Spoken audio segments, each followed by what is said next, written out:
The nice thing about the hammer too is like just innately feels physical as you just crush things. Yeah, I gotta say, I'm a huge sucker for a heavy hammer in a video game. So the fact that Quill's wielding one so effectively is very exciting.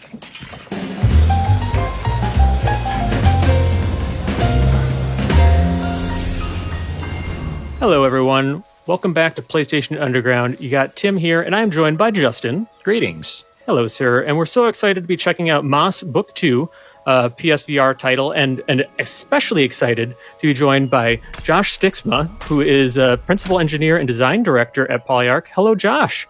Hi, thanks so much for having me.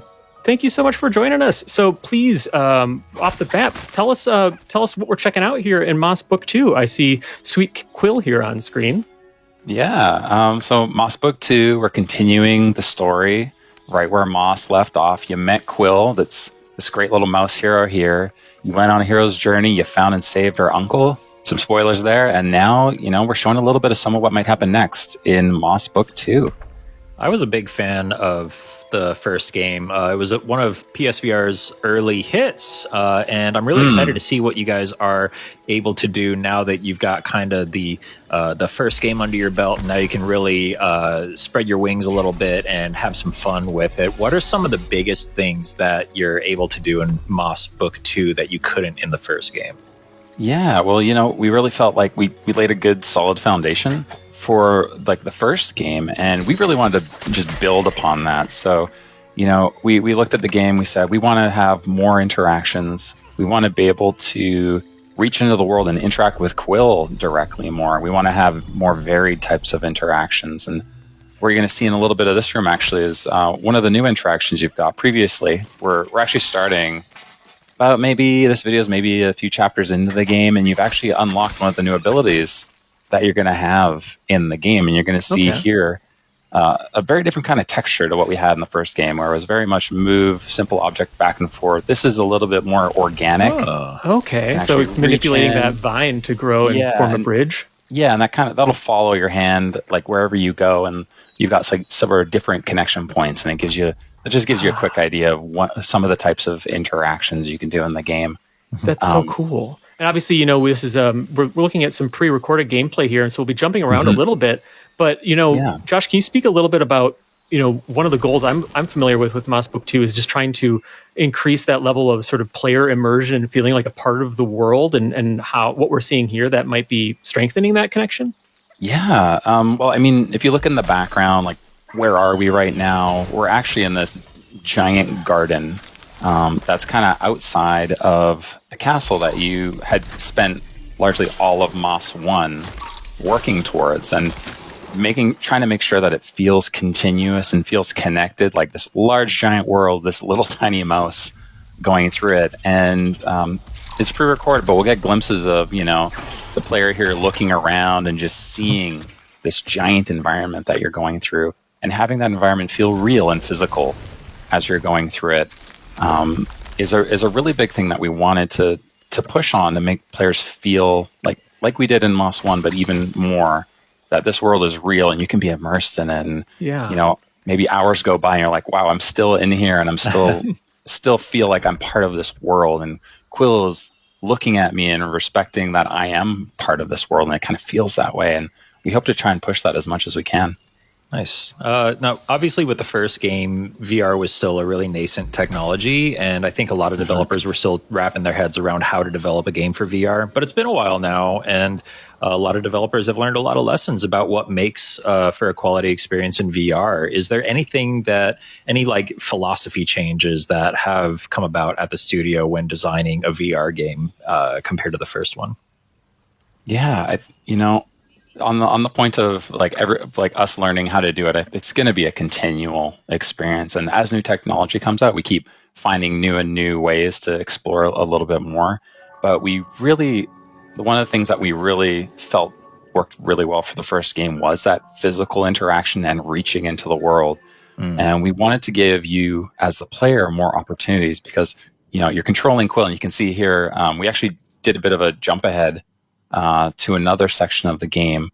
We went from the gardens right down to this arcane foundry that's deep in the depths, kind of just showing you a very, different environment that you're getting. It's kind of a bit of an example of some of this that we're trying to push. This is more varied world, more varied in terms of the interactions things you can grab, and in this case, we're showing things you can't grab in the world. And did the player just try to sort of interact with that box, and did it heat up, or what did we see there? It kind of it's kind of hexed with arcane energy, and it's a kind of thing that you can't grab. And this kind of reinforces in this way some of that visual language that the player understands, like, oh, this is stuff that I'm not going to be able to get. And speaking of something you really want to get, if you see any statues with glowing weapons in this game, you're going to want to be checking that out. I love it. I was waiting for that. I was waiting for it to be too heavy first. That's little amazing. Tiny mouse with a big heavy hammer. And we showed a little bit of this in one of the earlier trailers, but we haven't really shown like a little bit of how that works. And you experiment with it a little bit, but like, okay, that's not how I do it.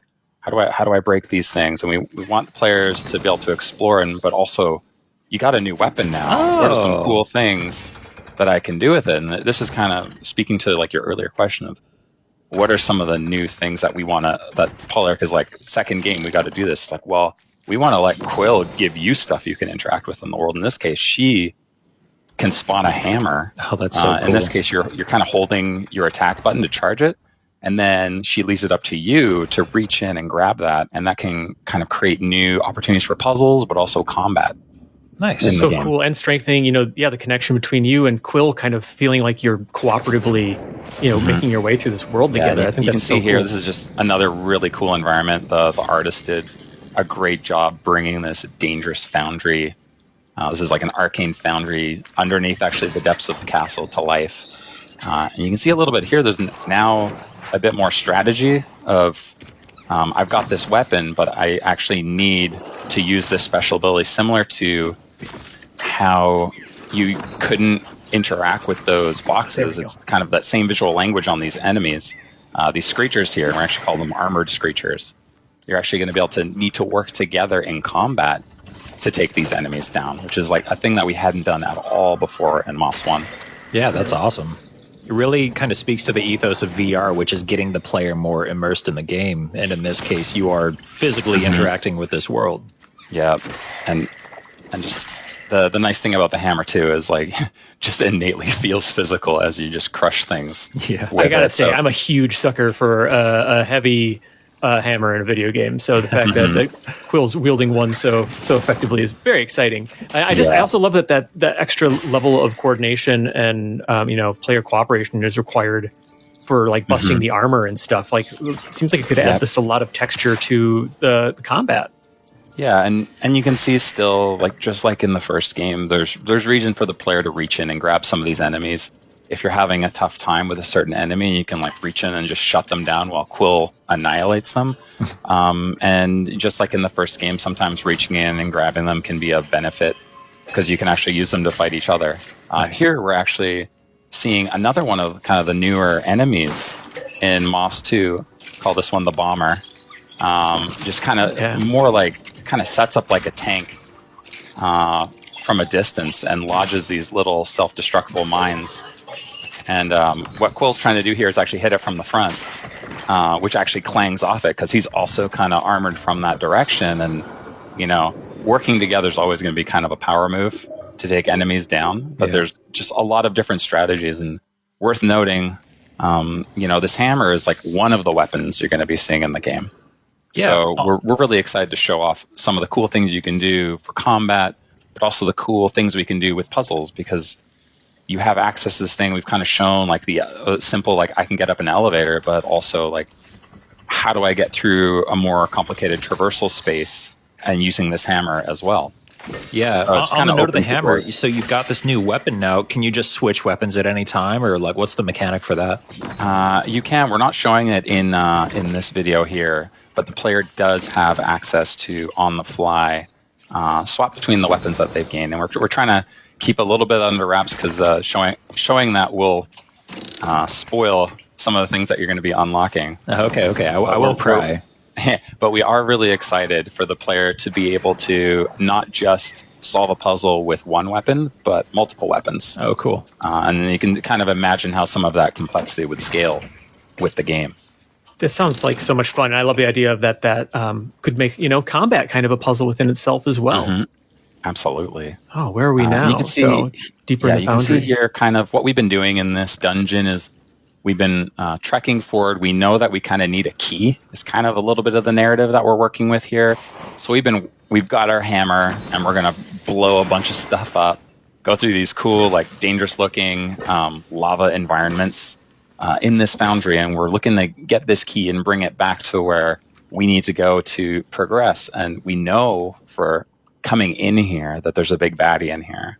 Ooh. So we do know that if we get down to those lower levels, there's going to be something big that we're going to be contending with too. Ooh. So we're looking at, in this case, once again, that kind of dungeoning feel. Like a lot of Moss 1 was, I'm going to go through these worlds and then I'm in a bit of a dungeon and there's a lot of like kind of retraversal going back. Like players can really expect more of that in Moss Book 2.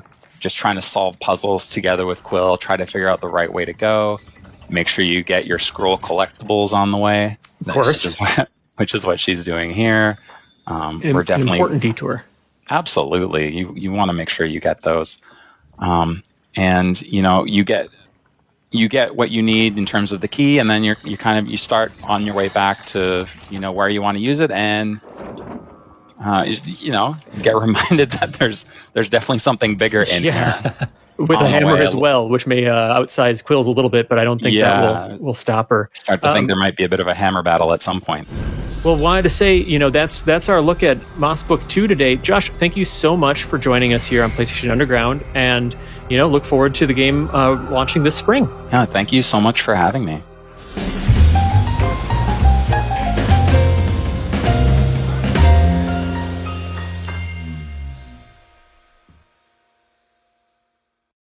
PlayStation